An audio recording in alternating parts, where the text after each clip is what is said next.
అసలు గురు పౌర్ణిమకు వ్యాసుడికి ఏం సంబంధం? ఎందుకు దీన్ని మనం వ్యాస పౌర్ణిమ అని అంటాం? అసలు వ్యాసుడు ఎవరు అనేది మనం ముందు తెలుసుకుందాం.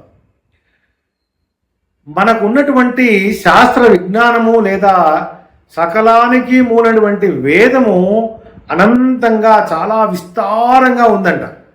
అటువంటి విస్తారమైనటువంటి వేద వాంగ్మయాన్ని 18 పురాణాల్లోనూ దానికి సంబంధించినటువంటి ఉపనిషత్తుల్లోనూ ఇమిడ్చి ఈ యొక్క మానవాళికి అందించినటువంటి మహానుభావుడు వ్యాస భగవానుడు. అటువంటి వ్యాస భగవానుడు ఎక్కడివాడు, ఎప్పుడు పుట్టాడు అని అంటే వ్యాసం సాక్షాత్ నారాయణం అని చెప్పబడి ఉంది. అంటే శ్రీమన్నారాయణుడే వ్యాసుడిగా పుట్టాడు అని మనకు తెలుస్తోంది శాస్త్రాల ద్వారా. అసలు వ్యాసుడు ఎక్కడ పుట్టాడు, ఎవరికి పుట్టారు అంటే పరాశర మహర్షికి మత్స్యగంధికి గంగానదీ తీరంలో ఉన్నటువంటి ఒక ద్వీపంలో జన్మించిన వారు వ్యాసుల వారు. అందుకే వారిని ద్వైపాయనుడు అంటారు. అంటే ద్వీపమునందు జన్మించిన వాడు కనుక ద్వైపాయనుడు అని ఆయనకు పేరు. అలాగే వీరికి కృష్ణద్వైపాయనుడు, బాదరాయణుడు అని చెప్పబడి ఉంది. ఒక్కొక్క యుగంలోనూ ఒక్కొక్క వ్యాసుడు ఉంటాడు. మనకు ఇటువంటి వ్యాసులు ఎంతో మంది ఉన్నారు. ప్రస్తుతానికి జరుగుతున్నటువంటి ఈ యొక్క కలియుగంలో మనకు ఉన్నటువంటి వారు కృష్ణద్వైపాయన మహర్షి.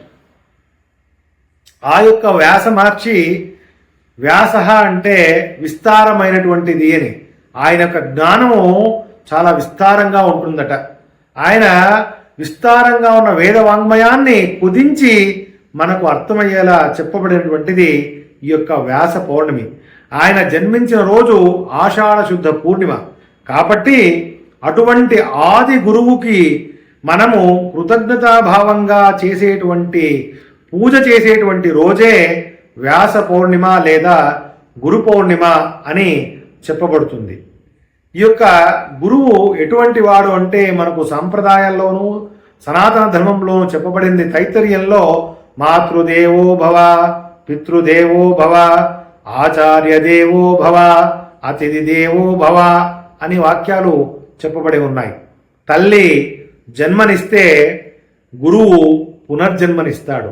ఎటువంటి పునర్జన్మ అంటే జ్ఞానము అనేటువంటి భిక్ష పెట్టి మళ్ళీ మనకు ఇంకొక జన్మని ఇస్తారు.